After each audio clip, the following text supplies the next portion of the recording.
मंगू के मन में हल्का डर था, लेकिन उसने खुद को समझाया कि ये सब केवल अफवाहें हैं। मंगू अपनी बाइक पर तेजी से वीरान रास्ते पर आगे बढ़ा, लेकिन अचानक उसकी बाइक की हेडलाइट्स फड़फड़ाने लगी। हवा की गति बढ़ने लगी और उसे महसूस हुआ जैसे कोई उसे देख रहा हो। उसने गति बढ़ाई, लेकिन तभी अचानक एक सफेद साड़ी पहने औरत सड़क के बीचों बीच खड़ी दिखाई दी। मंगू ने तेजी से ब्रेक मारे, बाइक रुक गई और उसका दिल तेजी से धड़कने लगा। वो औरत धीरे धीरे उसकी तरफ बढ़ने लगी। उसके लंबे बाल हवा में उड़ रहे थे और उसकी आंखें चमक रही थी। मंगू का शरीर जैसे जम गया हो। उसकी आंखों के सामने औरत का चेहरा स्पष्ट हो गया, बिल्कुल पीला, आंखें लाल और चेहरा विकृत। मंगू ने बाइक स्टार्ट करने की कोशिश की, पर इंजन बंद हो चुका था। वह जानता था कि यह वही चुड़ैल है जिसके बारे में गांव वाले बताते थे। उसकी डरावनी हंसी हवा में गूंजने लगी और मंगू को लगा कि उसकी मौत करीब है। लेकिन तभी चमत्कार हुआ। दूर से एक घंटी की आवाज सुनाई दी।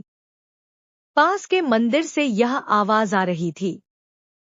चुड़ैल के चेहरे पर एक अजीब डर दिखाई दिया। वह पीछे हटने लगी और उसकी हंसी अचानक रुक गई।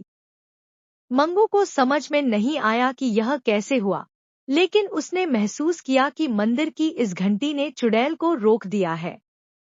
मौका देखकर मंगू ने बाइक स्टार्ट की और पूरी ताकत से वहां से भाग निकला।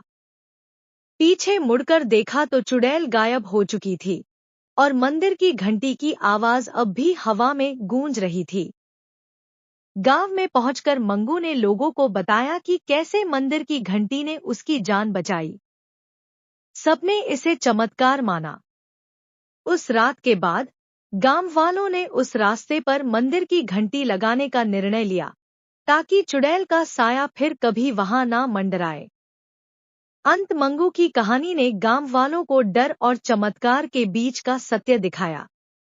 उस रात का खौफनाक अनुभव अब भी लोगों के दिलों में है, लेकिन मंदिर की घंटी अब उस रास्ते को सुरक्षित बनाए रखती है। गांव के वीरान रास्ते पर चुड़ैल का कहर, रात का सन्नाटा और घना अंधेरा गांव के वीरान रास्ते पर फैल चुका था। लोग कहते थे कि इस रास्ते से रात के वक्त कोई नहीं गुजरता, क्योंकि यहाँ एक खतरनाक चुड़ैल का साया मंडराता था।